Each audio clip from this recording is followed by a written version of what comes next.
Hello everyone and welcome to a revisiting of Module 4. Module 4 centers on indexing, grouping, and iteration. This is something you end up doing a fair amount of, so it's important to have the basics understood and covered.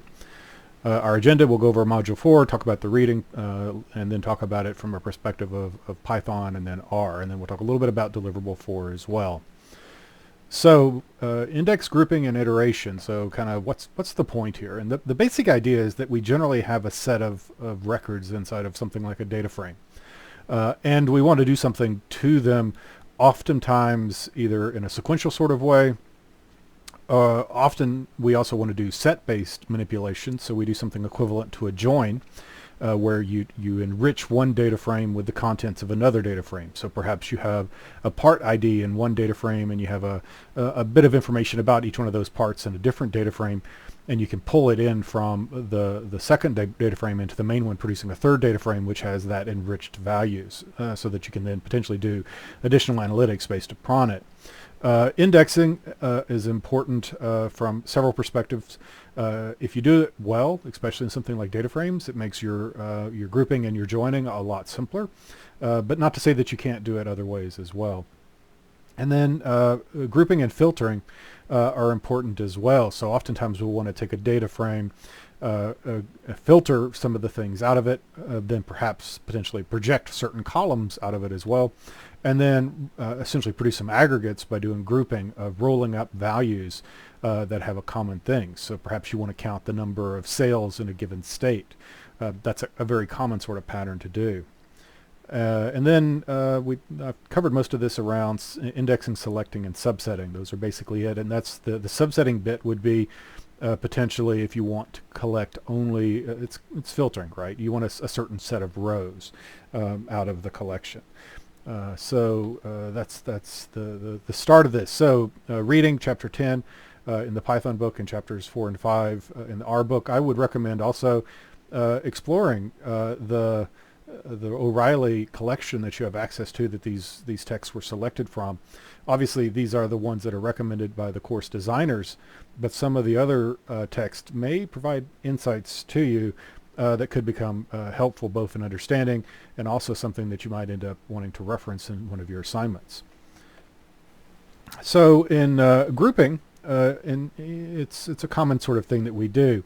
In SQL, you'll do a group by, and you'll maybe even do something similar to that if you're doing stuff in Spark. You basically will say, here is the column which we want to group by, and you'll do something somewhat similar in Python as well.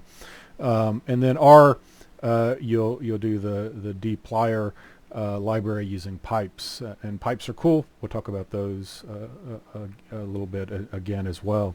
Python follows a split, apply, combine approach. You don't necessarily think about it a lot of times, but that's what you're doing. So when we talk about pipes and redirection of output, a simple example is what I'm showing on the screen here, where in the DOS prompt or command line, you're able to basically pipe from one command to another. And the point of this is that I'm not saving any of the output to a variable and then doing something to that variable. I'm literally saying take what comes from this thing and run it through this other thing. So it's a way of essentially chaining things together in a way without saving them off as variables.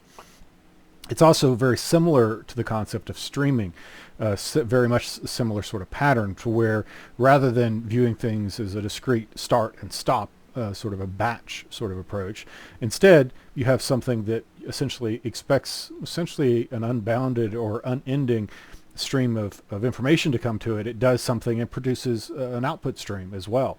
A very similar concept. And in fact, the concepts of piping will help you whenever you do get to dealing with streaming. Okay, so moving back to the topic at hand, Python. Python uses this grouping by doing a split, apply, and combine sort of pattern. You split the data into groups based upon some sort of criteria. You apply a function to each one of those groups independently, and then you combine the results back together into a single data frame, essentially. So as an example, we can take a look at the the cars data set that is available to us from in R, so MT cars. And basically it has a list of things like miles per gallon and number of cylinders and carburetors and all that kind of stuff. So in here we're filtering it based upon ones that have more than one carb, so we're getting rid of motorcycles. And then we group it and aggregate it based upon the number of cylinders, and then we calculate the average miles per gallon, horsepower, and quarter miles in seconds. And then we combine those back together doing this join and ravel to produce a single data frame that contains all of them. Actually a simpler way to do this, but this is a good example of kind of what the point is. And that's very much this sort of concept of splitting something up, such as, I think I do Iris here next, right? So splitting things up and then doing some calculations and then merging them back together. So very much the same sort of concept.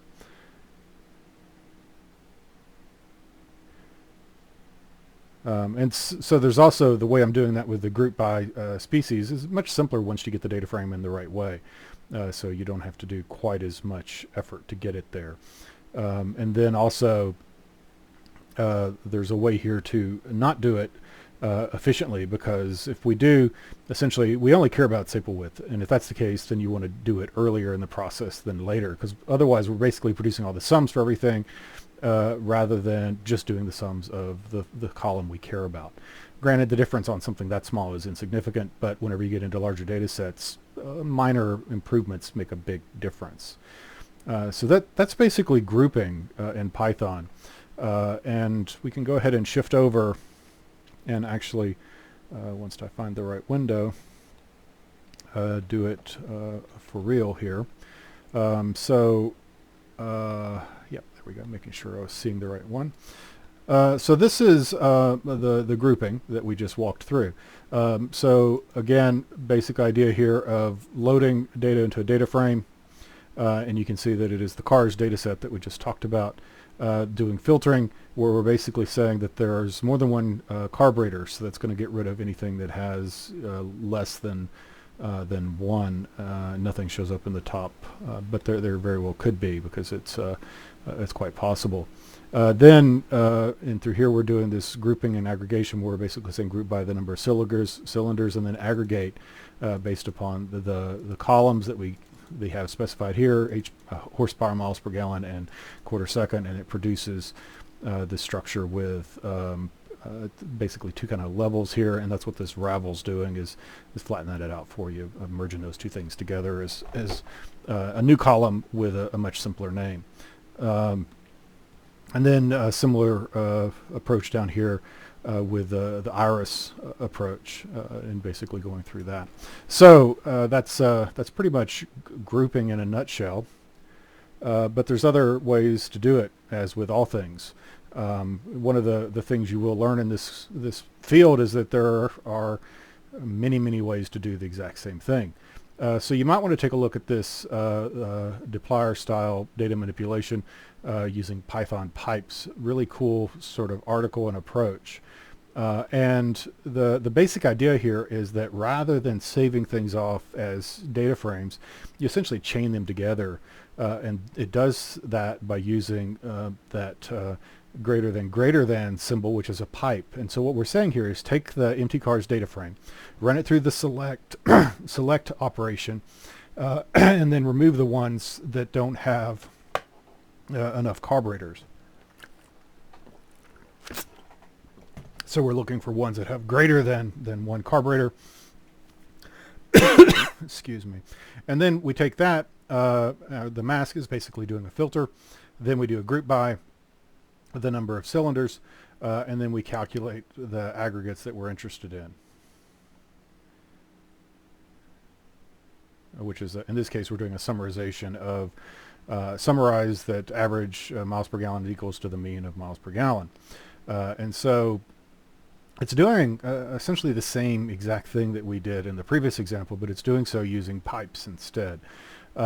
This is something that you would probably view as being a moderate to advanced topic, and it's something, though, that once you become familiar with it can be make things a lot simpler for you. This sort of pipeline sort of processing also comes in handy later on whenever you start viewing it as kind of an enrichment pipeline. So good concepts to look at and think about, but not necessarily something that certainly is required.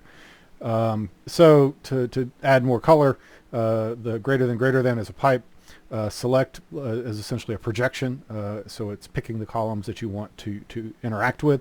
Mask is essentially filtering, and it's essentially what we're dealing with is dfply is basically a Python implementation of R's dplyr, right? So and the group by does what you would think. It groups based upon some criteria and then summarizes a way of doing your aggregates, so calculating the aggregates that you want to use.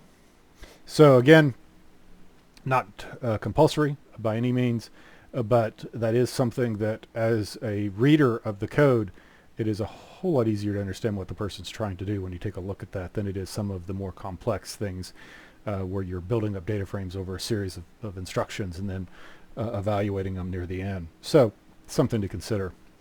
R, so the pipe for it is the percent greater than percent. That's the pipe, same basic thing as the one we just saw in Python, which was greater than.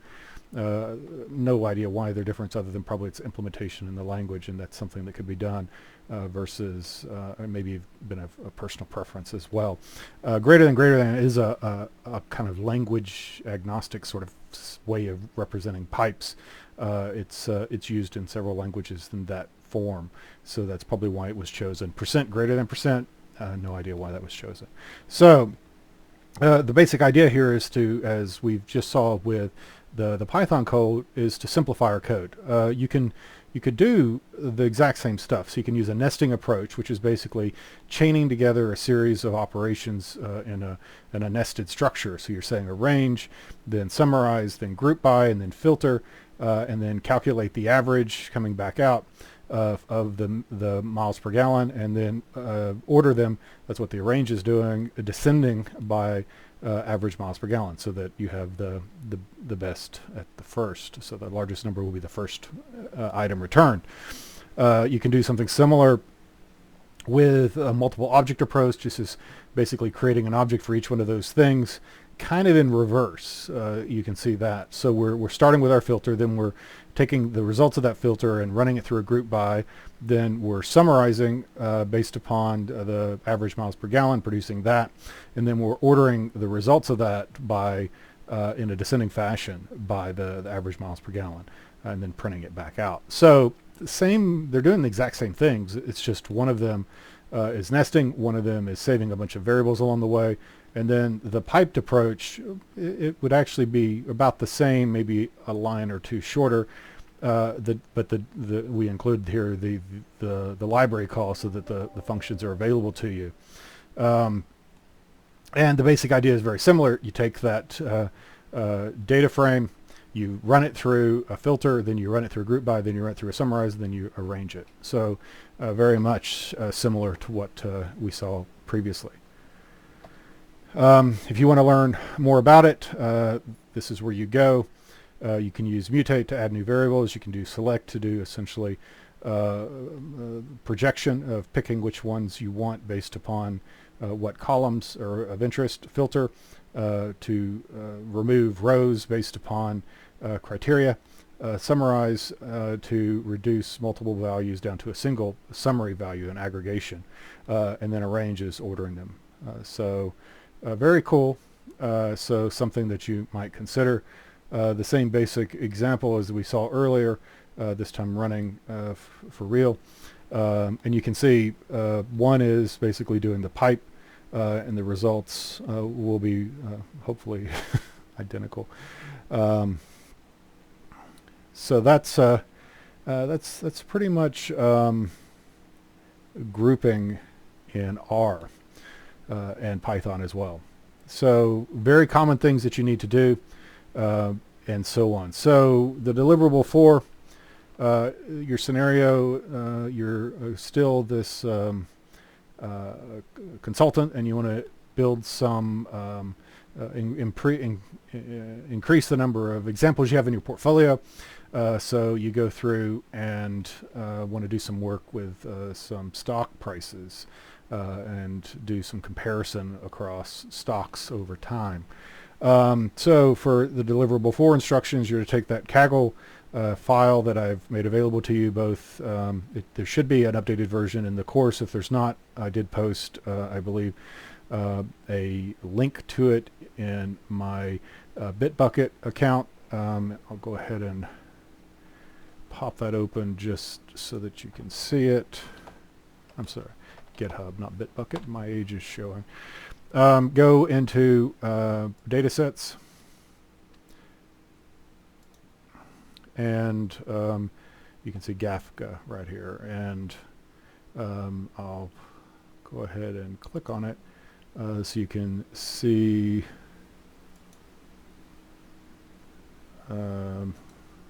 download, and this is the URL that you actually want to go to. So raw.github user content.com/alan@rasmussen/datascience/data/datasets/GAFA CSV, and I'll oh, that's nice. You can zoom in, but it doesn't zoom in on the URL. That's nice. All right. We'll put that in a window so it's a little bigger.